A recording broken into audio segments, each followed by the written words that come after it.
I welcome each one of you, my fellow pilgrims to heaven, for our weekly Bible study in Telugu language, one of the South Indian languages. This is the 9th Sabbath School lesson study in Telugu language. Now I will switch over to Telugu language. ప్రియ సోదరి సోదరులారా, మిమ్మల్ని అందరినీ కూడా మన వారపు Bible పఠనానికి ఆహ్వానిస్తున్నాను. ఇది 9వ సబ్బాతు బడి పాఠం. దేవుని యొక్క మహాకృపను బట్టి మనల్ని, మన కుటుంబాల్ని, మన సంఘాల్ని, మన ప్రాంతాల్ని ప్రభువు ఈ ఆగస్ట్ నెల ఆఖరి వరకు సురక్షితంగా నడిపించారు. మన అవసరాలన్నీ తీర్చారు. ఆధ్యాత్మిక అవసరాలు, శారీరక అవసరాలు కూడా ప్రభువు తీర్చారు. కనుక ప్రభువుకు వందనాలు చెల్లిస్తున్నాం. మనము 9వ నెలలో అడుగు పెడుతున్నాం. కనుక ప్రభు ఆయన ప్రత్యేకమైన కృప మనకు అనుగ్రహించాలని కూడా ప్రార్థన చేద్దాం. ప్రార్థన చేసుకుని ఈ యొక్క 9వ పాఠాన్ని బైబిల్ గ్రంథం నుంచి నేర్చుకోబోతున్నాం. మనం పరిశుద్ధ ప్రేమ గల మా తండ్రి, మీకు స్తుతులు స్తోత్రాలు వందనాలు చెల్లిస్తున్నాం. మమ్మల్ని, మా కుటుంబాల్ని, మా సంఘాల్ని, మా ప్రాంతాల్ని మీ కృపలో భద్రపరిచి మా ఆధ్యాత్మిక శారీరక అవసరాలన్నీ తీర్చి మమ్మల్ని ఇంకా ప్రభా సజీవుల లెక్కలో ఉంచినందుకు మీకు స్తోత్రాలు చెల్లిస్తున్నా. మాకు చేసిన ప్రతి మేలుని బట్టి మీకు వందనాలు చెల్లిస్తున్నా. ఇక 9వ పాఠాన్ని మేము అర్థం చేసుకోవడానికి కావాల్సిన పరలోకపు జ్ఞానాన్ని మాకు ప్రసాదించండి. పరిశుద్ధాత్మతో మమ్మల్ని నింపండి. ఈ వాక్యాన్ని ఎవరైతే వీక్షిస్తున్నారో, ఈ వీడియోని ఇతరులకు ఎవరైతే పరిచయం చేస్తున్నారో వారందరినీ ప్రత్యేకంగా ఆశీర్వదించండి. నాకు సహకరిస్తున్న యొక్క యవన బిడ్డలందరినీ ప్రత్యేకంగా దీవించవలసిందని యేసు ప్రభువు వారి పరిశుద్ధమైన నామమును బట్టి ప్రార్థిస్తున్నాను తండ్రి, ఆమేన్. ప్రియ సోదరి సోదరులారా, మన 9వ పాఠం యొక్క ఇంగ్లీష్లో ఇచ్చిన టైటిల్ ఏంటంటే జెరూసలేం కాంట్రవర్సీస్ అన్నారు. Jerusalem controversies. దీనిని మన భాషలో యెరూషలేములో యేసు ప్రభు ఎదుర్కొన్న వివాదాలు అని నేను తర్జుమా చేస్తున్నాను. యెరూషలేములో యేసు ప్రభు ఎదుర్కొన్న వివాదాలు. మనకి ఇవ్వబడిన మూలవాక్యం, ఈ యొక్క 9వ పాఠానికి ఇవ్వబడిన కంఠత వాక్యం మార్కు సువార్త 11వ అధ్యాయం 25వ వచనంలో ఉన్నది. దీన్ని ఎవరైనా సరే ఇక్కడున్న యవనస్తులు మనకు సహకరిస్తున్న వారు చదివి వినిపించవలసిందిగా కోరుతున్నాను. మార్కు సువార్త 11వ అధ్యాయం 25వ వచనము. మీకు ఒకని మీద విరోధము ఏమైనా కలిగిన ఎడల మీరు నిలబడి ప్రార్థన చేయనప్పుడలను వారిని క్షమించుడి. థ్యాంక్ యూ బాబు. చదివిన యవనస్తుడు శ్యామ్ కుమార్. ఈ యొక్క యవనస్తుడు ఇక్కడ ఫస్ట్ ఇయర్ చదువుతున్నారు. ఈ యొక్క యవనస్తుడు పాస్టర్ దుగ్గి మోజస్ గారి 2వ కుమారుడు. ఇక్కడ దేవుని సేవ కొరకు తరబేతి పొందుతున్నారు అన్నమాట స్పైసర్లో. ప్రార్థించండి వీరి కొరకు. అనేకమైన వివాదాలు యేసు ప్రభు యెరూషలేములో ఎదుర్కొన్నారు. ఈ విషయాలు మనం ఈ వారం పాఠంలో మార్కు సువార్త 11వ అధ్యాయం 12వ అధ్యాయం ప్రార్థనాపూర్వకంగా 11వ అధ్యాయాన్ని 12వ అధ్యాయాన్ని చదవండి. దీనిలో ఎన్నో లోతైన ఆధ్యాత్మిక సత్యాలు ప్రభు మన కొరకు ఇచ్చారు. యేసు ప్రభు మార్కు సువార్త 1వ అధ్యాయం నుంచి 10వ అధ్యాయం వరకు మనకి యేసు ప్రభు వారు 3.5 సంవత్సరాలు ఆయన చేసిన పరిచర్య విషయాలు ఉన్నాయి మనకి. ఈ 11వ అధ్యాయం నుంచి మనకి యేసు ప్రభు ఇక చివరగా ఆయన సిలువ వేయబడక ముందు కొన్ని రోజులకు ముందు మాత్రమే, చాలామంది బైబిల్ పండితులు అనేది ఏమిటంటే ఒక వారం, ఒకవేళ మ్యాక్సిమం అయితే 10 రోజులు అంతే. ఇంకా ఈ యొక్క ఆఖరి వారంలో జరిగిన సంఘటనలు మిగిలిన అధ్యాయాలన్నింటిలో మనం నేర్చుకోబోతున్నాం. కనుక ఈ యొక్క 9వ పాఠంలో 11వ అధ్యాయం 12వ అధ్యాయంలో యేసు ప్రభు వారు యెరూషలేంకి వచ్చారు. ఇది ఇక ఆఖరి యాత్ర. యెరూషలేంకి ఆఖరిగా వచ్చారు. అంతకుముందు అనేక సార్లు వచ్చారు. ఇది ఆఖరుగా ఆయన వచ్చారు సిలువ వేయబడక ముందు. అప్పుడు పస్కా పండుగ మనందరికీ తెలిసిన రీతిగా ఇది క్రీస్తు శకం 31వ సంవత్సరం ఏప్రిల్ 1వ వారం. కనుక యేసు ప్రభు వారు ఆయన యొక్క శిష్యులు కలిసి యెరూషలేముకు వచ్చారు. ఆ యెరూషలేములో అనేకమైన వివాదాలు ఆనాటి మత నాయకులు, ఆనాటి యూదా మత యాజకులు వారి వద్ద నుంచి వారు యేసు ప్రభుకి ఎంతో ఒత్తిడి కలిగజేశారు. యేసు ప్రభుకి ఎంతో వేదన కలిగజేశారు, అనేకమైన చిక్కులు తెచ్చి. ఇవన్నీ కూడా మనం నేర్చుకోబోతున్నాం. యేసు ప్రభు వారు పగలంతా కూడా యెరూషలేములో దేవాలయం దగ్గర బోధలు చేసి కొన్ని అద్భుతాలు కూడా చేసి సాయంత్రానికి ఆ దగ్గరలోనే ఉన్న బేతనీ గ్రామానికి వెళ్ళిపోయేవారు. యెరూషలేముకి బేతనీకి 3 కిలోమీటర్లు మాత్రమే దూరం. ఈ రెండేటి యెరూషలేముకి బేతనీకి మధ్య పర్వతం ఉన్నది. దాన్నే ఒలీవ పర్వతం అంటున్నాం. ఆ ఒలీవ పర్వతం ఇంగ్లీష్లో మౌంట్ ఆలివ్స్ అంటారు. ఆ పర్వతం ఎక్కి అవతల వైపు వెళ్ళినట్లయితే కిందకి వెళ్ళినట్లయితే అది బేతనీ గ్రామం. బేతనీ గ్రామం అనగానే మనందరికీ కూడా జ్ఞాపకం, అది లాజరు గారు, మార్తమ్మ గారు, మరియమ్మ గారు వారు నివాసం ఉండే గ్రామం. ఇంకా కొంతమంది కూడా నివాసం ఉండేవారు అక్కడ. ఆ ఒలీవ పర్వతాన్ని ఎక్కి క్రిందకి దిగినట్లయితే అవతల ప్రక్కకి అది యెరూషలేము నగరం. అది యెరూషలేము నగరం. కనుక ఈ రెండాట్లకి చాలా ఈ యొక్క యెరూషలేముకి బేతనీకి కూడా చాలా సంబంధాలు ఉన్నాయి. యేసు ప్రభువు వారు యెరూషలేముకు వస్తూ ఈ బేతనీ గ్రామానికి దగ్గరికి వచ్చిన తర్వాత ఈ విషయాలు మనం మార్కు సువార్త 11వ అధ్యాయం 1-11 వచనాల్లో చదువుతున్నాం. యేసు ప్రభువు తన 2 శిష్యులు, వారి పేర్లు ఇవ్వబడలేదు ఇక్కడ, ఆ 2 శిష్యులతో ప్రభువు చెప్పారు ఏమని, మీరు వెళ్ళండి, వెళ్ళినప్పుడు ఆ గ్రామంలోనే ఆ రోడ్డు ప్రక్కనే ఆ దారి ప్రక్కనే ఒక గాడిద పిల్ల కట్టి ఉంటుంది. గాడిద పిల్లని కట్టేసి ఉంచారు. అప్పుడు దాన్ని మీరు విప్పి తీసుకొని రండి. ఒకవేళ ఎవరైనా సరే మిమ్మల్ని ప్రశ్నించినట్లయితే ఎక్కడికి తీసుకెళ్తున్నారు మా గాడిదని అని ప్రశ్నించినట్లయితే మీరు ఈ యొక్క గాడిది ప్రభువు కావాలా అని చెప్పండి అంతే. అప్పుడు వెంటనే ఇక వారు మిమ్మల్ని ఏ ప్రశ్న వేయకుండా మిమ్మల్ని తీసుకువెళ్ళమంటారు అని యేసు ప్రభువు వారు చెప్పారు. యేసు ప్రభువు వారు చెప్పినట్లుగానే ఆ 2 శిష్యులు కూడా వెళ్ళారు. ముందుగా వెళ్ళేటప్పటికి గాడిద పిల్ల కట్టేసి ఉంది వారి ఇంటి దగ్గర. దాన్ని విప్పుతున్నారు. ఆ ఇంటి వారు అన్నారు, ఏంటి మా గాడిదని విప్పుతున్నారు, దేనికి తీసుకెళ్తున్నారు, ఎక్కడికి తీసుకెళ్తున్నారు అన్నారు. వారు యేసు ప్రభువు వారు చెప్పినట్లుగానే ఇది ప్రభువు కావాలా అన్నారు. వారు ఇంకొక మాట కూడా అనకుండానే అనుమతి ఇచ్చేశారు తీసుకువెళ్ళమని. ఆ గాడిదని తీసుకొచ్చిన తర్వాత దాని మీద వారి వస్త్రాలంటే వారి యొక్క భుజం మీద పురుషులందరికీ కూడా, మన గ్రామాల్లో కూడా ఇది వరకు ఒక తువ్వాల్ లాంటిది ఉండేది. అలాంటి వస్త్రధారణ వారిది కూడా. వారి యొక్క భుజం మీద ఉన్న ఆ వస్త్రాన్ని, ఆ యొక్క తువ్వాల్ని ఈ గాడిద మీద వేశారు. ఇంకా కొంతమంది ఏం చేశారంటే ఆ చుట్టూ ఉన్న పెద్ద పెద్ద ఆకులున్న ఆ కొమ్మలు కొట్టుకొచ్చి ఆ కొమ్మలు విరిసేసి వాటిని తీసుకొచ్చి ఈ రోడ్డు మీద పరిచారు. అప్పుడు యేసు ప్రభువు ఆ గాడిద మీద కూర్చున్నారు. ఆ గాడిద మీద ఆయన ఎక్కి ఆయన ప్రయాణం చేసి వచ్చారు. ఆయన ఎక్కి ప్రయాణం చేసి వస్తుంటే అనేక మంది ఆ యొక్క మార్గంలో ఈ గాడిద వెనకాలే ఆయన హోసన్నా హోసన్నా అని కేకలు వేసుకుంటూ ఆయన యెరూషలేము మందిరం వరకు తీసుకొచ్చేశారు, దేవాలయం వరకు తీసుకొచ్చేశారు. అయితే ఈ విషయాన్ని మనం నేర్చుకోవాలా. అదేంటంటే ఈ ప్రజలందరూ కూడా ఇంత సంతోషంగా హోసన్నా హోసన్నా అని దేనికి పిలిచారంటే, దేనికి ఆ విధంగా వారు కేకలు వేస్తూ తీసుకొచ్చారంటే యేసు ప్రభువుని ఒక రాజులాగా ఆయన్ని ఆహ్వానిస్తూ ఒక పెద్ద ఊరేగింపులాగా ఒక రాజుని తీసుకొచ్చినట్లుగా ఆయన మందిరం వరకు తీసుకొచ్చారు. కారణం ఏమిటంటే అంతవరకు కూడా యేసు ప్రభువు అనేక మార్లు వచ్చారు యెరూషలేము నగరానికి, అనేకమైన అద్భుతాలు చేశారు. ఆ చుట్టుపక్కలకు కూడా అనేక అద్భుతాలు చేశారు. ముఖ్యంగా ఆ బేతనీ గ్రామంలో లాజరు గారు చనిపోయి సమాధి చేసేస్తే ఆయన్ని కూడా 4 రోజుల తర్వాత వచ్చి లేపేశారు. అది ఆ ప్రాంతం అంతట్లో కూడా చాలా సంచలనం సృష్టించింది అప్పుడు. కనుక ఇవన్నీ కూడా గమనించిన ప్రజలు ఏమనుకుంటున్నారంటే, ఈయనే మనకు రాజు అయితే బాగుంటుంది, ఈయనే మెస్సయ్య అని ప్రజలు అనుకుంటున్నారు. చాలామంది ప్రజలు ఊహించేది ఏంటంటే, ఈ యొక్క పస్కా పండుగ రోజున యూదులందరూ కూడా, పురుషులందరూ కూడా రావాలి.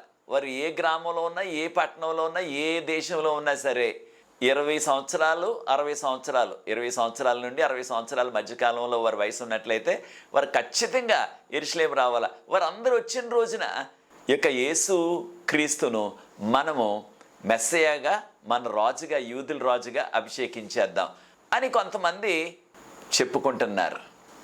కనుకనే యేసు ప్రభువు ఎప్పుడైతే గాడిద మీద రావటం చూచారో వారందరూ కూడా సంతోషంతో ఏమంటున్నారు, మన యొక్క రాజైన దావీదు వంశాన్ని నుంచి వస్తున్న ఈ యొక్క యేసు క్రీస్తు దేవుని నామంలో వస్తున్నారు కనుక ఆయనకు హోసన్నా అని పిలిచారు. హోసన్నా అని చెప్తూ తీసుకొచ్చారు. హోసన్నా అనే మాటకు ఆ హిబ్రూ పదం అన్నమాట అది. హోసన్నా అనే మాటకు మమ్మల్ని ఇప్పుడే రక్షించు, మమ్మల్ని ఇప్పుడే రక్షించు అని అర్థం, అసలైన అర్థం. తర్వాత కాలంలో హోసన్నా అనే మాటకు దేవునికి స్తోత్రం, దేవుని స్తుతించుట అనే అర్థాన్ని కూడా ఈ యొక్క మాటకు అనుసంధానం అయిపోయింది. కనుక మమ్మల్ని రక్షించు అనే ఒక అర్థం, దానితో పాటు దేవుని నామం పేట వచ్చిన ఈ యొక్క మెస్సయాకు స్తోత్రాలు అని చెప్పారనమాట. హోసన్నా అని చెప్పారు. యేసుప్రభు వారు యెరూషలేములో ప్రవేశించినప్పుడు ఆనాటి కాలంలో అనగా యేసు ప్రభు కాలంలో యెరూషలేము యొక్క వైశాల్యం, యెరూషలేము నగరం యొక్క ఆ ప్రాంతం అంతా కూడా 250 ఎకరాలు అంతే. 250 ఎకరాలు. ఈనాడు చాలా పెద్దదైపోయింది ఆ పట్టణం. దేవుని యొక్క మందిరం, దేవుని యొక్క ఆలయం ఉన్న ప్రాంతం దీనిలో 37 ఎకరాలు. మొత్తం అంతా కలిసి 250 ఎకరాలు. దానిలో దేవాలయం, దాని యొక్క చుట్టూ ఉన్న ప్రాంగణం 37 ఎకరాలు మాత్రమే. ఆ దినాల్లో యేసు ప్రభు కాలంలో, ఆయనగా యేసు ప్రభు సిలువ వేయటానికి వారు సిద్ధపడుతున్న, యేసు ప్రభుని సిలువేసేయాలని వారు కుట్ర వేస్తున్న కాలానికి మనకున్న గణాంకాల ప్రకారంగా యెరూషలేములో 40 నుంచి 50 వేల మంది జనాభా నివసించేవారు. 40,000 నుంచి 50,000 మంది జనాభా. అయితే మనకున్న సమాచారం ప్రకారంగా యేసు ప్రభు వారు ఈ ఒలేవ పర్వతం మీద నుంచి తూర్పు వైపు నుంచి కిందకి దిగి, అప్పుడు ఆయన బంగారు ద్వారం అని ఉండేది ఆ రోజుల్లో. బంగారు గేట్ అనేవారు దాన్ని, గోల్డెన్ గేట్ అంటున్నాం ఇంగ్లీష్లో. దాని గుండా ఈ ప్రజలందరూ కూడా హోసన్నా హోసన్నా అని కేకలు వేస్తూ ఆయన్ని దేవాలయం వరకు తీసుకొచ్చేశారు. అయితే ఈనాడు ఆ యొక్క గేటు, గోల్డెన్ గేట్ అనేది, బంగారపు గేట్ అనేది, దాన్ని ఇటుకలు వేసేసి ఇటుకలతో ఇక ఆ ద్వారం లేకుండా, గేట్ లేకుండా పూర్తి చేశారు తర్వాత కాలంలో. అయితే యేసు ప్రభు వారు గాడిద మీద ఎందుకు వచ్చారు? ఆయన గుర్రం మీద రావచ్చు కదా అనుకోవచ్చు మనం. తప్పకుండా కావాలంటే ఎవరిని అడిగినా సరే గుర్రం ఇవ్వమంటే ధనవంతులు ఇచ్చే ఉండేవి. ఆయన్ని నమ్మిన వారు అనేక మంది ధనవంతులు ఉన్నారు. వారెవరొకరు ఒక గుర్రాన్ని ఆయనకు బహుకరించేవారు. కానీ యేసు ప్రభు వారు గాడిద పిల్ల మీద ఎక్కొచ్చారు. గాడిది అంతవరకు ఆ గాడిద మీద ఏ మనుషుడు కూడా కూర్చోలేదు. దేనికి వచ్చారు గాడిద మీద? దేనికి యేసు ప్రభు వారు గాడిదని ఎక్కి ఆ బేతనీ నుంచి దేవాలయం వరకు ఆ 3 కిలోమీటర్లు వచ్చారంటే, జకరియా ప్రవక్త గారు యేసు ప్రభు పుట్టక ముందు 400 సంవత్సరాల ముందనమాట. యేసు ప్రభు పుట్టక ముందు 400 సంవత్సరాల ముందు జకరియా ప్రవక్త గారు ఆయన ప్రవచించారు. జకరియా గ్రంథం 9వ అధ్యాయం 9-10 వచనాల్లో చూసినట్లయితే, సియోను కుమార్తె, నీ రాజు గాడిద మీద ఎక్కి వస్తారు. ఆయన యుద్ధం చేయటానికి రావటం లేదు, ఆయన శాంతి వచనాలు పలకటానికి వస్తున్నారు అని చెప్పబడ్డది. మరొక విషయాన్ని కూడా మనం గమనించాలా. సొలొమోన్ రాజు గారు, దావీదు కుమారుడైన సొలొమోన్ రాజు గారు కూడా ఆయన గాడిద మీద ఎక్కి ఊరేగుతూ వచ్చినట్లుగా మొదటి రాజులు 1వ అధ్యాయం 32 నుంచి 48 వరకు ఉన్న వాక్య భాగంలో మనం చదువుతున్నాం. కనుక ఈ విధంగా యేసుప్రభు వారు గాడిద మీద ఎక్కి రావటం అది ఎంతో తగ్గింపుకు సూచిస్తుంది. ఆయన రాజులకు రాజు, ప్రభువులకు ప్రభు. ఆ రోజుల్లో రాజులు గుర్రం మీద వచ్చేవారు, కానీ యేసుప్రభు వారు ఎంత తగ్గించుకున్నారో చూడండి. మరొక విషయాన్ని కూడా మనం గమనించాలా. యేసుప్రభు ఈ లోకంలో జీవించిన 33.5 సంవత్సరాల్లో ఎప్పుడు కూడా ఏ గాడిదని కానీ లేకపోతే గుర్రాన్ని కానీ ఏ వాహనాన్ని కూడా ఆయన ఎక్కి ప్రయాణం చేయలేదు. ఆయన కాలినడకనే సామాన్యుడిగా పేదవాడి వలె ఆయన పరిచర్య అంతా చేశారు. ఆ 3.5 సంవత్సరాల పరిచర్యలో కూడా ఎప్పుడు కూడా ఏ వాహనం మీద ఆయన వెళ్ళలేదు. ఇది ఆఖరిసారి యెరూషలేముకి రావటం. ఆయన సిలువ వేయబడక ముందు ప్రవచనం నెరవేరాలి కనుక ఆ ప్రవచనాన్ని నెరవేర్చడానికి జకరయ్య గ్రంథం 9 అధ్యాయం 9-10 వచనాల్లో ఉన్న ఆ ప్రవచనాన్ని నెరవేర్చడానికి ఆయన గాడిదని ఎక్కారు, అంతేగాని ఆయన నాకు వాహనం కావాలా, దాని మీదే నేను వెళ్తాను అని ఎప్పుడు కూడా ఆయన కోరుకోలేదు. అయితే ప్రియ సోదరి సోదరులారా, ఒక ఆధ్యాత్మిక పాఠాన్ని కూడా మనం నేర్చుకోవాలా. ఈ గత 2000 సంవత్సరాల్లో అనేక మంది నేను క్రీస్తు సేవకుడిని, ఇంగ్లీష్లో సర్వెంట్ అంటున్నాం, సర్వెంట్ ఆఫ్ క్రైస్ట్, నేను క్రీస్తు సేవకుడిని అని చెప్పుకునేవారు కూడా వారు ఎంతో విలాసవంతంగా వారు ఆ రోజుల్లో వారికి ఉన్న వాహనాలు కొనుక్కొని ఆ వాహనాల మీద దర్జాగా తిరిగి వారు సేవ చేశారు. ఈ యొక్క కడవరకాల చివరి దినాల్లో ఖరీదైన వాహనాలు, ఖరీదైన కార్లు, ఖరీదైన బైకులు, వాటిని కొంటున్నారు, వాటి మీద ప్రయాణం చేస్తున్నారు. మరి చెప్పుకోవటం మాత్రం నేను యేసు ప్రభు సేవకుడిని అంటున్నారు. ఖచ్చితంగా ఈ యొక్క ఆధునిక యుగంలో మనం స్పీడ్గా వెళ్ళాలంటే, దూర ప్రాంతాలకు వెళ్ళాలంటే వాహనం అవసరమే ఖచ్చితంగా. కానీ చాలా విచారం ఏంటంటే, చాలాసార్లు ఆ యొక్క వాహనం చక్కని కండిషన్లో ఉన్నా సరే దాన్ని కారు చౌకగా ఎవరొకరికి కట్టబెట్టేసి అమ్మేసి దాన్ని అప్పుడు ఖరీదైంది, అధునాతనమైంది కొనేసుకునే సేవకులు చాలామంది ఉంటున్నారు. అయితే మరి దాన్ని కొనాలంటే ఎక్కడిది డబ్బు? వారి సొంత డబ్బు కాదు, మనందరికీ తెలుసు కదా. అది విశ్వాసులు ఇచ్చిన కానుకల డబ్బు. వారు ఎంతో కష్టపడి కొంతమంది రోజంతా కూలి పని నాలి పని చేసి చెమటూర్చి తెచ్చి ఇచ్చిన ఆ కానుకలు, వాటిని కొంతమంది యేసుప్రభు సేవకుడని చెప్పుకుంటూ వారు యేసుప్రభు జీవితంలో ఎప్పుడు కూడా అనుభవించినంత దర్జా ఆ యొక్క విలాసవంతమైన జీవితాలు జీవిస్తూ అధునాతనమైన వాహనాలని వాడుతున్నారు. అయితే ఒక విషయాన్ని మనం అర్థం చేసుకోవాలా.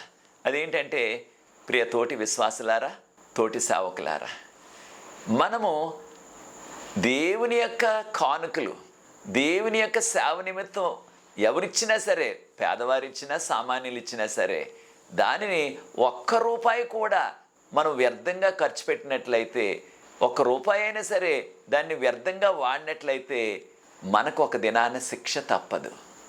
కారణం అది ప్రభు సేవ కొరకు ఇవ్వబడ్డాయి. అయితే యేసు ప్రభు చెప్పింది ఏంటి? నేను ఈ లోకంలో పరిచర్య చేయించుకోవటానికి రాలేదు, ఈ లోకస్తులకి పరిచర్య చేయటానికి వచ్చాను అన్నారు ప్రభువారు. ఇంగ్లీష్లో I came to serve not to be served అంటూ అన్నారు. కనుక ప్రియ సోదరి సోదరులారా, క్రీస్తు యొక్క కుమారులుగా కుమార్తెలుగా మనము ఈ కడవరకాల చివరి దినాల్లో మనకున్న ఆ యొక్క కానుకలు, లేకపోతే మనకున్న ఆ యొక్క డబ్బును మనం ఖర్చు పెట్టి సువార్త అందరికీ అందించాలా. కారణం, ఈ యొక్క సువార్త అందినట్లయితే, సువార్త ప్రకటించబడినట్లయితే దాని ద్వారా అనేక మంది దీవించబడతారు, రక్షించబడతారు. కానీ ఆ ఖరీదైన వాహనాలకు మనము ఎక్కువ డబ్బును ఖర్చు పెట్టేసినట్లయితే మరి సేవ చేయటానికి మనకి డబ్బులు ఉండవు. మనం దాదాపుగా అన్ని చోట్ల కూడా వినే ఒక పాట, ఏం పాట? ఎప్పుడైనా సరే ఆ యొక్క డబ్బు ఎవరి దగ్గర ఉందో వారు ఏమంటారు? పాట, డబ్బు లేదు, డబ్బు లేదు, డబ్బు లేదు. అది చిన్న సంఘమైనా పెద్ద సంఘమైనా సంస్థలైనా దాదాపుగా ఆ యొక్క డబ్బును ఎవరైతే దగ్గర పెట్టుకుంటున్నారో, ఆ డబ్బును ఎవరైతే వారు ఖర్చు పెడుతున్నారో వారు ఎప్పుడు కూడా ఆ పాడే పాటే అది. అయితే సేవ కొరకు మనం డబ్బును ఖర్చు పెట్టాలి. కడవరకాల చివరి దినాల్లో సేవ కొరకు ఎక్కువ డబ్బు ఖర్చు పెట్టాలా. మనకున్న దానికంటే ఇంకా అదనంగా ఖర్చు పెట్టి ఈ సువార్త సేవను ముగించాలా. కనుక ప్రియ సోదరి సోదరులారా, మన విలాసాలకు, మన దర్జాలకు, ఆ యొక్క వాహనాలకు, వాటికి ప్రాధాన్యత ఇవ్వకుండా సువార్త అందరికీ అందాలని ఆ యొక్క మనస్సు మనందరికీ కావాలా. మరొక విషయాన్ని కూడా మనం గమనించాలా. యేసు ప్రభువారు ఆ పగలంతా కూడా ఆయన యేసు ప్రభువారు ఆ యొక్క గాడిద మీద దేవాలయం దగ్గరికి వచ్చింది మధ్యాహ్నానికి. అప్పుడు కాసేపటికి ఇక సాయంత్రం అయిపోతుంది. యేసు ప్రభువారు ఆయన యొక్క శిష్యులు కలిసి వారు బేతనీ గ్రామానికి వెళ్ళిపోయారు. వెళ్ళేటప్పుడు ఆయన మళ్ళీ నడిచే వెళ్ళిపోయారు, గాడిద మీద వెళ్ళదు. వచ్చినప్పుడు మాత్రమే వచ్చారు ప్రవచనం నెరవేర్చడానికి. ఆ రాత్రంతా బేతనీలో ఉన్నారు. మనందరికీ తెలుసు బేతనీలో యేసు ప్రభువుకి ఆయన శిష్యులకి ఆతిథ్యం ఇచ్చిన కుటుంబం లాజరు గారు, మార్తమ్మ గారు, మరియమ్మ గారు. ఎప్పుడు వెళ్ళినా సరే వారు ఆతిథ్యం ఇచ్చేవారు. పేదలైనా సరే వారికి ఉన్న దానిలోనే యేసు ప్రభువుకు ఆయన శిష్యులకు ఆతిథ్యం ఇచ్చారు. ఈ ఆధ్యాత్మిక సత్యాన్ని కూడా మనం నేర్చుకోవాలా. చాలాసార్లు సువార్త సేవ కొరకు ముందుకు వచ్చేవారు, సువార్త సేవ చేసేవారికి సహకరించేవారు.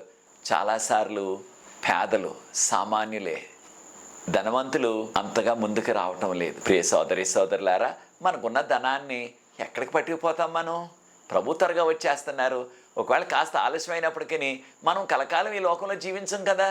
అయితే యేసు ప్రభు వారు శిష్యులు ఆ రాత్రంతా అక్కడ బస చేసి ఉదయాన్నే మరలా యెరూషలేముకు తిరిగి వచ్చేస్తున్నారు. ఆ 3 కిలోమీటర్ల ప్రయాణం. ఈ విషయాలు మార్కు సువార్త 11వ అధ్యాయం 12 నుంచి 26 వరకు వాక్య భాగం. వారు వస్తుంటే దారిలో వారికి ఒక అంజూరపు చెట్టు కనిపించింది. ఆ రోడ్డు ప్రక్కనే ఉన్నది అంజూరపు చెట్టు. దూరానికి పచ్చగా ఉంది, పెద్ద పెద్ద ఆకులు ఉన్నాయి. యేసు ప్రభు వారు ఈ యొక్క అంజూరపు చెట్టుకి ఏమైనా సరే కాయలు ఉంటాయేమో, పళ్ళు ఉంటాయేమో, దాన్ని తిందాం అని ఎంతో ఆశతో వచ్చారు అక్కడికి. ఒకవేళ ఉదయాన్నే టిఫిన్ చేయలేదేమో. ఎప్పుడైతే యేసు ప్రభు వారు ఆ చెట్టు కిందకు వచ్చి ఆ చెట్టంతా కూడా నిశితంగా పరిశీలించారు. ఆ చెట్టుకి ఆకులు తప్ప ఒక్క కాయ కూడా కనిపించలేదు ఆయనకి. మార్కు సువార్త 11వ అధ్యాయం 13వ వచనంలో మార్కు గారు అన్నారు, అది అంజూరపు పళ్ళు కాసే కాలం కాదు అన్నారు. మరి అంజూరపు పళ్ళు కాయలు, అంజూరపు పళ్ళు ఉండే కాలం కానప్పుడు మరి యేసు ప్రభు వారు ఆ అంజూరపు పండ్ల కొరకు దేనికి వెతకారు? ఉదాహరణకు మనం ఇలాంటి వర్షాకాలం ఉందనుకోండి, ఏదైనా మామిడి తోటలోకి వెళ్ళామనుకోండి, మామిడికాయలు ఉంటాయని ఆశిస్తామా? సాధారణంగా ఏ మామిడి తోటలో కూడా ఈ సమయంలో మామిడికాయలు ఉండవు, ఎక్కడో అక్కడక్కడ పునాసకాయలు వస్తాయి తప్ప. అలాగే ఆ రోజుల్లో ఏప్రిల్ మొదటి వారంలో అంజూరపు పండ్లు వచ్చే కాలము కాదు. ఒక ప్రత్యేకమైన విషయం జరిగింది ఇక్కడ. ఈ ఒక్క చెట్టుకి మాత్రం పెద్ద పెద్ద పచ్చని ఆకులు ఉన్నాయి. అయితే ఒక గుర్తు ఏమిటంటే, ఆ రోజుల్లో ఏ అంజూరపు చెట్టుకైనా సరే పచ్చని పెద్ద ఆకులు ఉన్నట్లయితే ఖచ్చితంగా దానికి కొన్నైనా సరే అంజూరపు పండ్లు ఉంటాయి, కనీసం అంజూరపు కాయలు ఉంటాయి. వాటిని తినేవారు అనమాట. దారిలో ఖచ్చితంగా కొన్ని అంజూరపు చెట్లు ఉంటాయి, కానీ ఆ చెట్లకు ఆకులు లేవు కనుక యేసు ప్రభు వారు ఆ చెట్టు వద్దకు వెళ్ళలేదు. ఆకులు ఉన్నాయి కనుక ఆశతో వెళ్ళారు. చెట్టంతా కూడా పరిశీలించారు. ఒక్క పండు కూడా, ఒక్క కాయ కూడా ఆయనకి కనిపించలేదు. ఒట్టి ఆకులు మాత్రమే ఉన్నవి. ఈ ఆధ్యాత్మిక పాఠాన్ని కూడా మనం నేర్చుకోవాలి ప్రియ సోదరి సోదరులారా. అయితే మనం అనుకోవచ్చు, ఆ చెట్టు ఆయనది కాదు కదా, ఆ చెట్టు యేసు ప్రభు వారిది కాదు. అంటే మానవుడిగా ఆ చెట్టు ఆయనది కాదు, ఆయన చుట్టాలది కాదు. అది నిజానికి ఒకవేళ కొన్ని పండ్లు ఉన్నప్పటికీ మరి ఎలా కోసుకుంటారు దాన్ని? వారి అనుమతి లేకుండా, యజమాని అనుమతి లేకుండా అనే ప్రశ్న మనకు వస్తుంది. లేవీకాండం 19వ అధ్యాయం 9వ వచనం, అదే రీతిగా లేవీకాండం 23వ అధ్యాయం 22వ వచనంలో మనం చూసినట్లయితే ఆ రోజుల్లో పాత నిబంధన కాలంలో ఒక నియమం ఉండేది. అదేమిటంటే, ఎవరైనా సరే యూదులు వారికి ఆకలి వేస్తున్నట్లయితే ఆ మార్గంలో ఆ తోట ఎవరిదైనా సరే దానిలో ఏవైనా సరే పండ్లు ఉన్నట్లయితే అక్కడికి వెళ్ళి వారు ఆకలి తీర్చుకోవటానికి ఆ పండ్లు తినొచ్చు. వారి యొక్క అనుమతి యజమాని, ఆ చెట్టు లేకపోతే ఆ తోట యజమాని యొక్క అనుమతి అవసరం లేదు. అలా తిన్నప్పుడు ఆ తోట యజమాని లేకపోతే ఆ చెట్టు యజమాని యొక్క అనుమతి లేకుండా కోసుకున్నప్పటికీ అది దొంగతనం కాదు పాత నిబంధన కాలంలో. ఈ విషయాలు ద్వితీయోపదేశకాండం 23వ అధ్యాయం 25వ వచనంలో కూడా ఈ విషయాలు మనం చదువుతున్నాం. కనుక అది యూదుల చెట్టే కనుక, యూదుల ప్రాంతమే కనుక ఒకవేళ పండ్లు ఉన్నప్పటికీ యేసు ప్రభు వారు ఆ శిష్యులు కోసుకుని తిన్నప్పటికీ అది దొంగతనంగా పరిగణింపబడదు. అది ఆ రోజుల్లో ఉన్న ఆచారం. అయితే ఒకవేళ వారు ఆ చెట్టుకి పండ్లు ఉన్నట్లయితే, లేకపోతే ఆ తోటలో ఎక్కడైనా పండ్లు దొరికినట్లయితే, ఏ రకాల పండ్లైనా సరే, ద్రాక్ష పండ్లు కానీ, యాపిల్ పండ్లు కానీ, ఇక ఏ రకాల పండ్లైనా సరే అవి కోసుకొని తినొచ్చు, కానీ వాటిని కోసుకుని ఇంటికి పట్టుకెళ్ళకూడదు. బాగా దొరికే ఎవరు నన్ను ఏమనలేదని కోసుకుని ఇంటికి పట్టుకెళ్ళకూడదు. అక్కడే ఆకలి తీరే వరకు తినొచ్చు. అది ఆ రోజుల్లో ఉన్న నియమం అన్నమాట. కనుక యేసుప్రభు వారు వెతికారు, ఒక్కడ కూడా దొరకలేదు. మార్కు సువార్త 11:14 మనం గమనించినట్లయితే యేసుప్రభు వారు ఆ యొక్క అంజూరపు చెట్టుని శపించేశారు. ఇక ఎప్పుడు కూడా ఎవరు కూడా నీ యొక్క ఫలాలు తినరు, నీ ఫలాలు భుజించరు అని శపించేశారు. అయితే ప్రియ సోదరి సోదరులారా, మనం యొక్క ఆధ్యాత్మిక పాఠాన్ని నేర్చుకోవాలి. అదేమిటంటే, మనం ఉంటున్న వీధిలో, మనం ఉంటున్న గ్రామంలో యేసు ప్రభును తెలుసుకున్న కుటుంబం మీది, యేసు ప్రభు యొక్క సత్యం తెలిసిన వారు మీరు. అయితే మీ జీవితంలో ఆ ఆధ్యాత్మిక ఫలాలు ఉన్నావా? యేసు ప్రభు వారు ఎంతో ఆశతో, నా కుమారుడు, నా కుమార్తె, ఈ కుటుంబం నన్ను నమ్ముకున్న కుటుంబం, వీరిలో ఆధ్యాత్మిక ఫలాలు ఉన్నావా? ఆధ్యాత్మిక ఫలాల గురించి మనం గలతీయులకు రాసిన పత్రిక 5:22 చదువుతున్నాం. ఆ యొక్క ఆధ్యాత్మిక ఫలాలు లేకపోతే ఆత్మ ఫలాలు అంటున్నాం మనం. ప్రేమ, దీర్ఘశాంతం, దయాళత్వం, మంచితనం, ఇవన్నీ కూడా. అలాంటి ఆత్మఫలాలు మన జీవితంలో ఉన్నవా ప్రియ సోదరి సోదరుడా? యేసుప్రభు వారు వాటిని వెతకటానికి వచ్చినట్లయితే కనీసం ఒక్క ఫలమైనా సరే మన జీవితంలో, మన కుటుంబంలో ఉన్నదా ఆత్మఫలాలు? మనల్ని మనం ప్రశ్నించుకోవాలా. వారు ప్రయాణం కొనసాగింది. యేసుప్రభు వారు యెరూషలేములో ప్రవేశించారు, దేవాలయం దగ్గరికి వచ్చేశారు. మార్కు సువార్త 11:15-17 వరకు ఉన్న వాక్య భాగంలో ఎప్పుడైతే యేసుప్రభు వారు యొక్క యెరూషలేము దేవాలయ ప్రాంగణంలో ప్రవేశించారో, ఎవరు కూడా దేవాలయం లోనికి వెళ్ళటానికి లేదు, ఆ ప్రాంగణంలోనికే వెళ్ళాలి. ఇంగ్లీష్లో కోర్ట్యార్డ్ అంటున్నాం మనం దాన్ని. అది చాలామంది ప్రజలతో క్రిక్కిరిసిపోయింది. కారణం, ఇది పస్కా పండుగ కాలం. పస్కా పండుగ కాలంలో దేశాల నుంచి, దూర ప్రాంతాల నుంచి ప్రజలు ముందుగానే వచ్చి ఆ యొక్క పస్కా పండుగ అయ్యే వరకు అక్కడ బస చేసేవారు. కొన్ని సందర్భాల్లో ఒక వారం ముందు వచ్చేసేవారు. కనీసం 3-4 రోజుల ముందు వచ్చేసి ఎవరో ఒకరి దగ్గర ఆ కుటుంబానికి కాస్త డబ్బులు ఇచ్చి వారి దగ్గరే ఉండి ఆ యొక్క పండగ చూసుకొని అప్పుడు వెళ్ళేవారు. కారణం, దేవుడు వారికి ఒక నిబంధన పెట్టారు. వారు యూదులు అయినట్లయితే ఎక్కడ నివసించినప్పటికీ వారికి 20 సంవత్సరాల నుంచి 60 సంవత్సరాల లోపు ఉన్నట్లయితే పురుషులు ఖచ్చితంగా పస్కా పండుగకు యెరూషలేము రావాలి.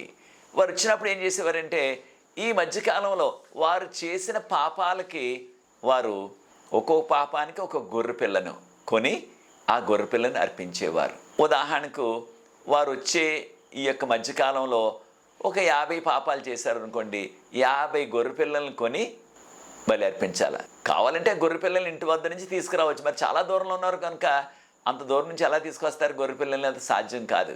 కనుక ఈ యొక్క యెరూషలేములోనే కొనేవారు వాటిల్ని. యెరూషలేములో దేవాలయం దగ్గర గొర్రెల ద్వారం అని ఉన్నది, షీప్ గేట్ అంటున్నాం ఇంగ్లీష్లో, గొర్రెల ద్వారం. అక్కడ గొర్రెలను అమ్మేవారు.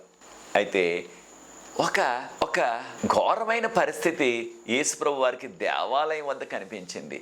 దేవాలయం వద్ద దేవుడు వారికి చెప్పారు ఏమని, ఈ ప్రాంగణంలో ఒక స్థలాన్ని అన్యుల కొరకు మీరు దాన్ని పెట్టండి. అన్యులు ఎవరైనా సరే నిజ దేవుణ్ణి, బైబిల్ గ్రంథం చెప్పే దేవుణ్ణి నమ్ముకున్నట్లయితే వారు కూడా వచ్చి ఆ యొక్క స్థలంలో నిలబడి, లేదా వారు కావాలంటే మోకరించి అక్కడ ప్రార్థన చేసుకోవచ్చు వారు అని ఆ యొక్క ప్రాంగణంలో ఒక స్థలాన్ని అన్యుల కొరకు కేటాయించారనమాట. తక్కిందంతా కూడా యూదుల కొరకు. అయితే ఎంతోమంది నిజదేవుని నమ్ముకున్నవారు అనేక ప్రాంతాల నుంచి వచ్చి వారు అక్కడ వాక్యం వినటానికి, మోకరించి ప్రార్థన చేసుకోవటానికి వారికి ఆ స్థలం. అయితే ఆ స్థలాన్ని కొంతమంది వ్యాపారస్తులు దాన్ని స్వాధీనం చేసేసుకొని అక్కడ ఆ స్థలంలో వ్యాపారాలు చేసేసారు. పావురాయిలు నమ్మటం, గువ్వలు నమ్మటం, రకరకాల బలి పశువులు నమ్మటం. దానితో పాటు అక్కడ వారు యొక్క డబ్బును మార్చటం, అంటే దూర ప్రాంతాల నుంచి, విదేశాల నుంచి వచ్చారనుకోండి, వారికి ఆ యొక్క విదేశాల్లో ఉండే డబ్బును తీసుకుని ఇక్కడ వారి యొక్క, అంటే యెరూషలేము యూదుల యొక్క డబ్బు షెకెల్ అంటారు, ఆ యొక్క డబ్బును వీరు మార్చడానికి కూడా ఉచితం కాదు, దానికి కూడా కమిషన్ తీసుకునేవారు అనమాట. కనుక పెద్ద పెద్ద టేబుల్ వేసేసి వీరందరూ కూడా ఈ విధంగా డబ్బులు మారుస్తున్నారు. అయితే మార్చడానికి కొంత కమిషన్ తీసుకుంటున్నారు వారు. అయితే యేసుప్రభు వారు చూచేటప్పటికి ఆ స్థలమంతా కూడా ఇక వ్యాపారమే జరుగుతుంది. అక్కడ ప్రజలకి వచ్చి నిలబడటానికి కానీ మోకరించడానికి కానీ స్థలమే కనిపించట్లేదు అసలు. అయితే యేసుప్రభు వారు దాన్ని చూచి ఆశ్చర్యపోయారు. మరి ఈ యొక్క వ్యాపారులందరూ కూడా ఎలా వచ్చారు అక్కడికి అంటే ఆ యొక్క యోధా మత నాయకుల సహకారం లేకుండా, వారి అండదండలు లేకుండా ఆ యొక్క యోధా మత పెద్దలు, ఆ యాజకులు, పరిసయ్యులు, శాస్త్రులు, సద్దుకాయులు వీరే కదా ఆ యొక్క దేవాలయం అంతటిని కూడా నడిపించింది. అక్కడ ఈ విధంగా వాళ్ళు వ్యాపారం చేసుకుంటున్నారంటే వారి యొక్క అండదండలు లేకుండా, వారి యొక్క సహకారం లేకుండా ఏ వ్యాపారస్తుడు కూడా వ్యాపారాలు చేసుకోరు. అక్కడ చేసుకోలేరు అసలు. అక్కడ ఎలా పెడతారు వ్యాపారాలు? అది ఆ యొక్క గొర్రెల ద్వారం బయట పెట్టుకోవాలి అలాంటి వ్యాపారాలు. దేవాలయం దగ్గర కాదు వ్యాపారం. అయితే యేసుప్రభు వారు దాన్ని చూసి చలించిపోయి వారందరం కూడా అక్కడి నుంచి తోలివేశారు. యెషయా గ్రంథం 56వ అధ్యాయం 7వ వచనంలో యేసుప్రభు వారు ఆ యొక్క మాటలు చెప్తూ, నా మందిరము ప్రార్థనా మందిరం అనబడుతుంది, నా మందిరాన్ని మీరు దొంగల గుహగా చేసేశారు అని అక్కడున్న ఆ యొక్క పావురాయిలు, గువ్వలు, అక్కడున్న జంతువులు వాటన్నిటిని అమ్మేవారిని వారందరినీ కూడా అక్కడి నుంచి వెళ్ళగొట్టేశారు ప్రభువారు. అది చూసిన ఆ యొక్క మత పెద్దలకి మతిపోయింది ఏకంగా.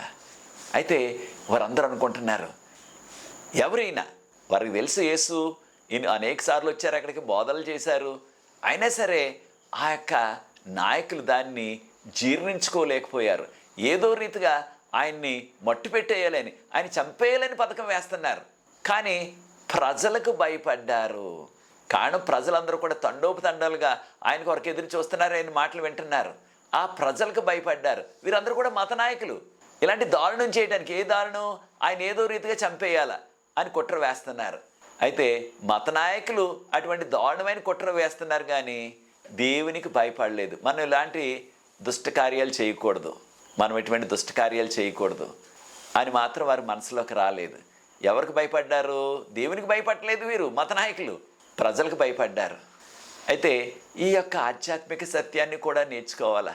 ఈ కడవరి కాల చివరి దినాల్లో కొందరు సంఘాల్లో, సంస్థల్లో కూడా ఉండి వారు దేవునికి భయపడలేదు, ప్రజలకి భయపడలేదు, వారి ఇష్టానుసారంగా వారు చేస్తున్నారు.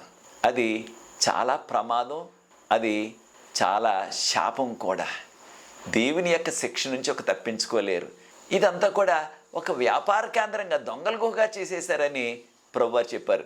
ఎందుకు అనుమతి ఇచ్చారు మరి ఈ యొక్క మత నాయకులు, ఈ యొక్క యాజకులు, శాస్త్రులు, పరిసయ్యులు ఎందుకు వీరికి ఈ యొక్క వ్యాపారస్తులకు అనుమతి ఇచ్చారంటే వారు కాస్త కమిషన్కి కకృతిపడి, ఉదాహరణకు ఓ పావురం అమ్మితే ఇంత కమిషన్ మాకు ఇవ్వాలి, ఒక గొర్రె పిల్లని అమ్మితే ఇంత కమిషన్ మాకు ఇవ్వాలి ఒక్కో దానికి.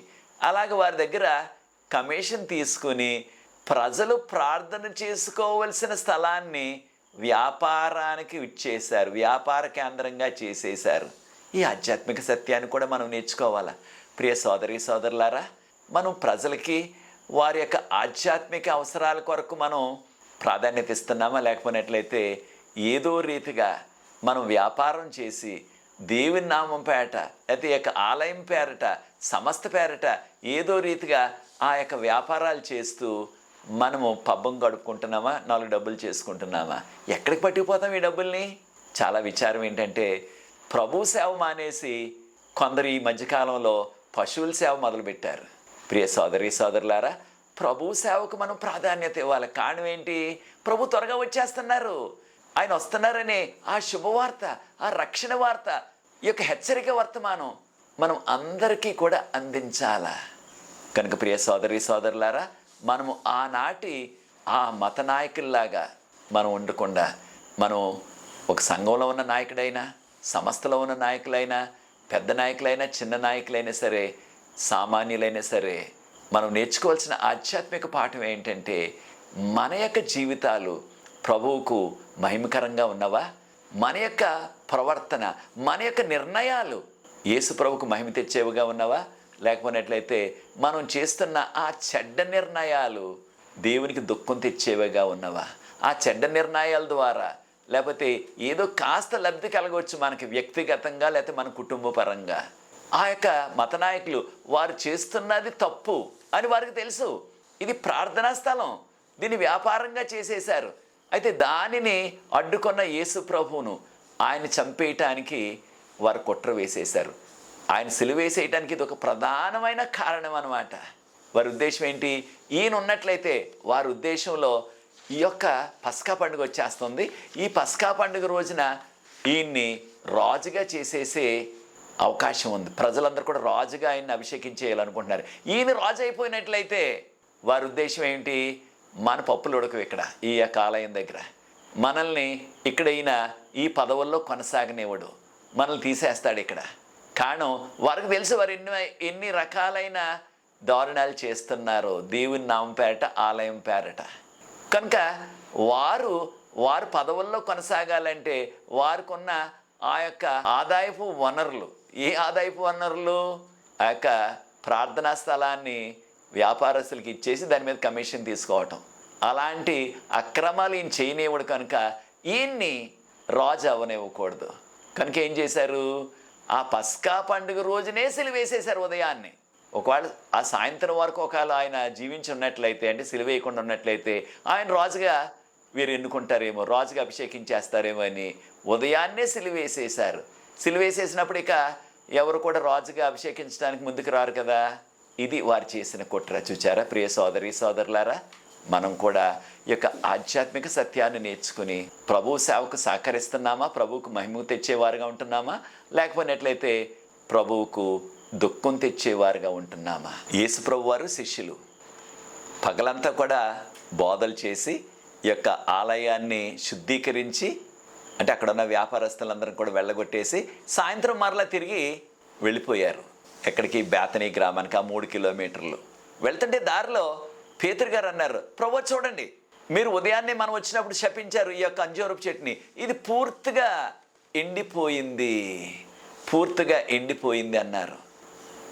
చూచారా ప్రియ సోదరి సోదరులారా? అయితే యేసు ప్రభు వారు దానికి స్పందిస్తూ అన్నారు, మీకు విశ్వాసం అన్నట్లయితే ఈ యొక్క కొండను కూడా ఇక్కడి నుంచి వెళ్ళి ఆ సముద్రంలో పడిపోమంటే పడిపోతుంది. అంటే మీరు విశ్వాసంతో ప్రార్థించినట్లయితే ఏదైనా సరే జరుగుతుంది.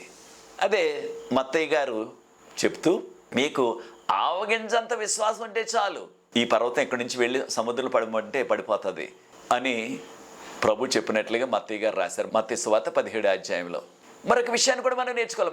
మార్కు సువార్త 11వ అధ్యాయం 27 నుంచి 33 వరకున్న వాక్య భాగంలో అక్కడ ఆ మరుసటి రోజున, అనగా యేసు ప్రభు వారు దేవాలయాన్ని శుద్ధీకరించి ఆ చెట్టుని శపించి తర్వాత దేవాలయాన్ని శుద్ధీకరించి వెళ్ళిపోయిన ఆ మరుసటి రోజున అన్నమాట.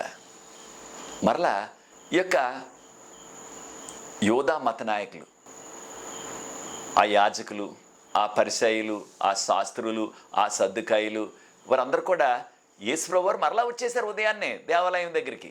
అక్కడ బోధలు చేస్తున్నారు. అక్కడ ఆయన అడిగారు, మీరు ఏ రీతిగా, మీకు ఎవరిచ్చారు ఈ అధికారం, ఏ అధికారంతో మీరు ఈ యొక్క అద్భుతాలన్నీ చేస్తున్నారు అని ప్రశ్నించారు. ఒకవేళ ఆయన దేవుని అధికారంతో చేస్తున్నానని అన్నారు అనుకోండి, అప్పుడు లేదు దేవుడు మీకు అధికారం ఇవ్వలేదు అనేసి ఆయన్ని తృణీకరించేస్తారు. లేకపోయినట్లయితే మనుషులు ఇచ్చారు ఈ అధికారం అన్నారు అనుకోండి, మనుషులు ఇస్తే మిమ్మల్ని లెక్క చేయము మేము. కారణం ఏంటంటే మీరు ఎక్కడో ఆ నజరేతులో ఉన్న వడ్రింగి పని మీది అనేసి ఆయన తృణీకరించేయటానికి వారు మనసులో కుట్ర వేసుకొని అడిగారు అన్నమాట ఈ ప్రశ్న. మీరు ఎవరి అధికారంతో ఇవన్నీ కూడా చేస్తున్నారు అనగానే యేసు ప్రభువారు వారి యొక్క కుట్ర స్వభావాన్ని గమనించి వారిలో ఉన్న ఆ దురుద్దేశాన్ని యేసు ప్రభువారు గమనించి అప్పుడు ప్రభువారు అన్నారు, నేను కూడా ఒక ప్రశ్న వేస్తాను, దానికి జవాబు చెప్తే మీరు అడిగిన ప్రశ్నకి నేను జవాబు చెప్తానన్నారు. వారు అన్నారు, ఏంటి మీ ప్రశ్న అన్నారు. యోహాను గారు ఇచ్చిన బాప్తీసం, అనగా బాప్తీసం ఇచ్చే యోహాను గారు ఇచ్చిన బాప్తీసం పరలోకం నుంచి వచ్చిందా లేకపోతే మనుషులదా అన్నారు. అప్పుడు వారిలో వారు తర్జన పడుతున్నారు. ఇది పరలోకం నుంచి వచ్చింది అని అన్నట్లయితే అప్పుడు మీరు ఎందుకు అంగీకరించలేదు, మరి ఎందుకు తీసుకోలేదు మీరు అని ఆయన మనల్ని ప్రశ్నిస్తాడు. లేకపోయినట్లయితే ఇది మనుషుల దగ్గర నుంచి వచ్చింది అన్నాం అనుకోండి, అప్పుడు అక్కడ ఉన్న అనేక వేలాది మంది బాప్తీసం ఇచ్చే యోహాను గారు అప్పుడు చనిపోయారు. ఆయన యొక్క తలను నరికి చంపేశారు. కానీ ప్రజలందరూ కూడా ఆయన ఒక ప్రవక్త అని నమ్మారు. కనుక వీరు ప్రజలకు భయపడి అప్పుడు వారు అన్నారు, దానికి జవాబు తెలియదు మాకు అన్నారు. అనగా బాప్తీసం ఇచ్చే యోహాను గారు ఇచ్చిన బాప్తీసం పరలోకం నుంచి వచ్చిందా లేకపోయినట్లయితే ఈ యొక్క మనుషుల దగ్గర నుంచి వచ్చిందన్నది వారికి జవాబు తెలుసు, కానీ తప్పించుకోవటానికి మాకు జవాబు తెలియదు అన్నారు. అప్పుడు ప్రభువారు అన్నారు, మీరు అడిగిన ప్రశ్నకు కూడా నేను జవాబు చెప్పనైతేనే అన్నారు, ఏ అధికారంతో చేస్తున్నానో ఈ యొక్క అద్భుతాలన్నీ అన్నారు. మార్కు సువార్త 12వ అధ్యాయం మొదటి 12 వచనాల్లో చూసినట్లయితే ఈ సంఘటన జరిగిన తర్వాత యేసుప్రభు వారు ఒక ఉపమానాన్ని చెప్పారు. ఉపమానం ఏంటంటే, ఒక యజమాని ఉన్నాడు, ద్రాక్ష తోట నాటారు. ఆ ద్రాక్ష తోటకి కావాల్సిన సదుపాయాలన్నీ కూడా, హంగులన్నీ కూడా ఏర్పాటు చేసి ఆయన దూర ప్రాంతం వెళ్ళిపోయారు. అయితే ఆ తోటను చూసుకోవటానికి కొంతమందికి కవులకి ఇచ్చేశారు. ఆ తోటని కాపలా వారికి కవులకి ఇచ్చేశారు. ఆ ద్రాక్ష పళ్ళు వచ్చే కాలంలో తనకు రావాల్సిన వాటా వస్తుంది కదా, మరి యజమాని కదా ఆయన వాటా ఆయనకి రావాలా. ఆ కాపలా వారికి కొంత తీసుకుంటారు. ఆయన సేవకుల్ని పంపిస్తే వారు ఆ సేవకుల్ని కొట్టి తిట్టి వారికి యజమానికి రావాల్సిన ఆ వాటా ఇవ్వలేదు. మరలా ఆయన ఇంకొక సేవకుల్ని, ఆ యజమాని గారు ఇంకో కొంతమంది సేవకుల్ని పంపారు. వారిని కూడా కొట్టేసి తిట్టేసి ఆయనకి రావాల్సిన వాటా ఇవ్వలేదు. ఆయన అనుకున్నాడు, నా సేవకులను పంపని ఆయన గుర్తించలేదేమో, నా సేవకులను వీరు గుర్తించి ఉండరు, వీరెవరో వారికి తెలియదు కనుక నా కుమారుడు నా కుమారుడు అచ్చం నాకులాగే ఉంటాడు, నా కుమారుడిని చూస్తే వారికి తెలిసిపోతుంది యజమాని కుమారుడని, అప్పుడు ఇచ్చేస్తారు అనుకుని ఆయన తన ఏకైక కుమారుడిని పంపిస్తే ఆ కుమారుడిని దూరంగానే చూచి, ఇదిగో రాబో కాలంలో ఈ తోట యజమాని ఈ వీడే కనుక ఈ యొక్క వ్యక్తిని చంపేసినట్లయితే ఈ తోట మనకే అయిపోతుంది అనేసి దారుణంగా ఆ యొక్క కుమారుని కొట్టి చంపేశారు. అప్పుడు ప్రభువారు అన్నారు, ఈ యొక్క ఉపమానం చెప్పిన తర్వాత ఆ యజమాని వచ్చిన తర్వాత ఏం చేస్తాడో యజమాని ఈ యొక్క దుర్మార్గుల్ని అనగానే వారే జవాబు చెప్పారు. ఇది ఆయన చుట్టూ ఉన్న పరిచయులు, శాస్త్రులు, ఈ యొక్క యాజకులు వీరందరూ కూడా ఆ యొక్క దుర్మార్గుల్ని ఆయన కఠినంగా శిక్షించి ఆ తోట వారి దగ్గర నుంచి తీసేసుకుని ఇతరులకు ఇచ్చేస్తాడు ఆ తోటని అన్నారు. ప్రభువారు అన్నారు, అదే మీకు కూడా జరుగుతుంది అన్నారు. అనేటప్పుడు వారు కోపం వచ్చి రాళ్ళు తీసేసుకున్నారు ఆయన కొట్టేయటానికి. కారణం ఏంటి అంటే, ఈ యొక్క రాజ్యాన్ని, ఈ సువార్తని, ఈ రక్షణ వార్తని యూదులమైన మా దగ్గర నుంచి తీసేసి ఇతరులకి ఇవ్వటం అంటే అన్యులకి ఇచ్చేయటం అనమాట. అన్యులకి ఇచ్చేస్తారా? కారణం యెషయా గ్రంథంలో యెషయా గారు 5వ అధ్యాయంలో ఈ విషయాన్ని కూడా ప్రస్తావించారనమాట. ద్రాక్ష తోట అనగానే ఇది ఇశ్రాయేలీలు కనుక యూదులకి సాదృశ్యంగా వాడబడ్డదని వారందరికీ తెలుసు. కనుకనే ఈ యొక్క ద్రాక్ష తోట ఇతరులకి ఇచ్చేస్తాననేటప్పటికీ మీ దగ్గర నుంచి తీసుకొని అప్పటికే వారు కుట్ర వేసేశారు. ఏది? యేసు ప్రభుని సిలువ వేసేయాలని. కనీసం అప్పుడైనా సరే వారు గుర్తించి మనం ఇలాంటి పని చేయకూడదు, ఆ కుమారుని చంపేసిన గురించి వారికి కఠినమైన శిక్ష వేసి వారి దగ్గర నుంచి తోట తీసేసుకుంటాడు ఆయన అని ఒక కథ రూపంలో చెప్పారు. ఆయన దాన్ని గుర్తించలేదు, దాన్ని పట్టించుకోలేదు. వారు గుర్తించకపోవటం కాదు, వారు పట్టించుకోలేదు. ప్రియ సోదరి సోదరులారా, దేవుని యొక్క మాటలు మనకి వినబడినప్పుడు, మన పాపాలు ఎత్తి చూపిస్తున్నప్పుడు మనం కోపపడకుండా ఈ యొక్క యూదుల్లాగా మారు మనసు పొంది దేవుని దగ్గరికి వచ్చినట్లయితే మనం దీవించబడతాం. మార్కు సువార్త 12వ అధ్యాయం 12 నుంచి ఉన్న వాక్య భాగాన్ని 27 వరకు ఉన్న వాక్య భాగాన్ని చదివినట్లయితే యేసు ప్రభు వారి దగ్గరికి యొక్క పరిసయ్యులు తక్కిన వారు వచ్చారు. వచ్చి, బోధకుడా మీరు ఎంతో చక్కని బోధలు చేస్తున్నారు, మీ యొక్క బోధలు చాలా బాగున్నాయి, మీరు ఎవరికి కూడా భయపడరు, ఉన్నది ఉన్నట్టుగా కొండ పగలగొట్టినట్లుగా మీరు ఉన్నది ఉన్నట్లుగా వాస్తవాన్ని చెప్పేస్తారు అనేసి పొగిడి కాసేపు వాళ్ళు అన్నారు. మనము పన్ను కట్టాలా? కైసరుకు, కైసరు అంటే రాజుగారు అనమాట, రాజుగారికి పన్ను కట్టాలా అని ప్రశ్న అడిగారు. దేనికి? వారికి జవాబు తెలియక కాదు, ఏదో రీతిగా యేసు ప్రభులో తప్పు పట్టుకోవటం అంటే ఆయన మనం కట్టకూడదు పన్ను అన్నారనుకోండి, ఇదిగో ఈయన రోమా రాజ్యానికి పన్ను కట్టొద్దని అందరినీ కూడా ఈయన పాడు చేసేస్తున్నాడు, పన్ను కట్టొద్దు అంటున్నాడు అనేటప్పటికీ ఆ రోమ సైనికులు వచ్చి ఈయన బంధించేస్తారు. వచ్చి కారణం పన్ను కట్టకపోతే మరి ప్రభుత్వం ఒప్పుకోదు కదా. ఒకవేళ పన్ను కట్టండి అన్నారనుకోండి, యేసు ప్రభువు పన్ను కట్టండి అన్నారనుకోండి, అప్పుడు ఏమంటారు? ఇదిగో ఈ రోమా ప్రభుత్వానికి ఈయన సపోర్ట్ చేస్తున్నాడు, వీళ్ళతో కుంభక్కైపోయాడు ఈయన అని ఆయన ఏదో రీతిగా తప్పు పట్టుకొని ఆయన నిందించాలని ప్రశ్న అడిగారు. యేసు ప్రభు వారు అన్నారు, ఈ నాణ్యం ఎవరిది? ఒక నాణ్యం పట్టడమన్నారు. ఈ నాణ్యం ఎవరిది అనగానే దాని మీద ఆ యొక్క కైసరు అనగా రాజుగారి బొమ్మ ఉంది. అప్పుడు ప్రభు వారు అన్నారు, రాజుగారికి ఇవ్వాల్సింది రాజుగారికి ఇచ్చేయండి, దేవునికి ఇవ్వాల్సింది దేవునికి ఇచ్చేయండి అనేటప్పటికి వారందరూ కూడా ఆశ్చర్యపోయారు. ఇటువంటి జవాబు చెప్తారని అనుకోలేదు వారు. రాజుకి ఇవ్వాల్సింది రాజుకి ఇవ్వండి అంటే మనం పన్నులు కట్టాలా? విశ్వాసమైనా సరే మనం పన్ను కట్టాలి. కారణం మనం ఈ రాజ్యంలో ఉంటున్నాం, ఆ యొక్క రాజు యొక్క లేకపోతే పాలకుల యొక్క భద్రత మనకు ఉన్నది కనుక పన్ను కట్టాలి మనం. అలాగే దేవునికి ఇవ్వాల్సింది దశభాగం కానుకలు దేవునికి ఇవ్వాల్సింది దేవునికి ఇచ్చేయాలి మనం అన్నారు. తర్వాత సద్దుకైలు వచ్చారు. వారు పునరుద్ధానం అంటే నమ్మరనమాట. వారు ఒక కథను కట్టారు, ఒక కథ అల్లేశారనమాట. ఏమని, ఒక వ్యక్తి ఉన్నాడు, పెళ్లి చేసుకున్నాడు, అయితే పిల్లలు పుట్టకుండానే చనిపోయాడు. ఆయనకి ఇంకా 6 అన్నదమ్ములు ఉన్నారు. 2వ వాడు చేసుకున్నాడు. ఆ యొక్క మోషే ధర్మశాస్త్ర ప్రకారంగా బిడ్డలు లేకపోయినట్లయితే ఆ తమ్ముడు ఉంటే తమ్ముడు చేసుకోవాలన్నమాట ఆ యొక్క స్త్రీని పెళ్ళి. అయితే ఆ 2వ తమ్ముడు చనిపోయాడు. అలాగే 3వ వాడు చేసుకున్నాడు. 3వ వాడు చనిపోయాడు. 4వ వాడు, 5వ వాడు, 6వ వాడు, 7వ వాడు కూడా చేసుకున్నాడు ఆవిడని. ఆయన కూడా చనిపోయాడు. వీరు కట్టిన కథ అనమాట అది. అప్పుడు పునరుద్ధానం రోజున మరి ఆ స్త్రీ ఈ 7గురిలో ఎవరికి భార్య అవుతుంది అని ప్రశ్నించారు. అంటే వీరు సద్దుకాయలు, వీరు యాజకులే కానీ పునరుత్థాన్ని నమ్మరనమాట. అయితే యేసుప్రభు వారు అన్నారు, పునరుత్థానం రోజున ఎవరు కూడా వివాహాలు చేసుకోరు, వారు దేవదూతల్లాగే ఉంటారు. దేవదూతలు వివాహం చేసుకోరు, ఇక వివాహాలు ఉండవు పరలోకంలో అని చెప్పేశారు. మరొక విషయాన్ని ఏం చెప్పారు, నిర్గమకాండం 3వ అధ్యాయం 1 నుంచి 22 వచనాలు మనం చదివినట్లయితే యేసుప్రభు వారు అన్నారు, అప్పుడు దేవుడు మోషేతో చెప్పారు, నేను అబ్రహాము దేవుణ్ణి, ఇస్సాకు దేవుణ్ణి, యాకోబు దేవుణ్ణి అన్నాడు. దేవుడు చనిపోయిన వారికి దేవుడు కాదు, బ్రతుకున్న వారికి దేవుడు. చనిపోయిన వారికి తెలియదు కదా ఆయన దేవుడు కాదో, లేకపోతే అసలు దేవుడు ఉన్నాడో లేదో చనిపోయిన వారికి ఏం తెలుస్తుంది. అనగా ఒక దినాన్న అబ్రహాము, ఇస్సాకు, యాకోబు కూడా మరలా బ్రతుకుతారు. అనగా పునరుత్థానం ఉన్నది అని యేసుప్రభు వారు మోషే గారు రాసిన ఈ యొక్క నిర్గమకాండం నుంచి వారికి రుజువు చేశారు. ఇక వారికి అడగటానికి ఇంక నోట్లో మాట రావలేదు. కారణం వారు అనుకున్నారు యేసుప్రభుకి మనం అడిగిన ప్రశ్నకి జవాబు చెప్పలేడు అనుకున్నారు. అయితే ఆ యొక్క యేసుప్రభు వారు ఆ జవాబు చెప్పేటప్పటికి ఇక అక్కడి నుంచి పరారైపోయారు. చివరిగా చూడండి, మరలా వీరిలోనే కొంతమంది వచ్చి యేసుప్రభుని ప్రశ్నించారు. మార్కు సువార్త 12వ అధ్యాయం 28 నుంచి 34 వరకు ఉన్న వాక్య భాగం. ఈ యొక్క ఆజ్ఞల్లో అన్నిటికంటే ప్రాముఖ్యమైన ఆజ్ఞ ఏది అని అడిగారు యేసుప్రభుని.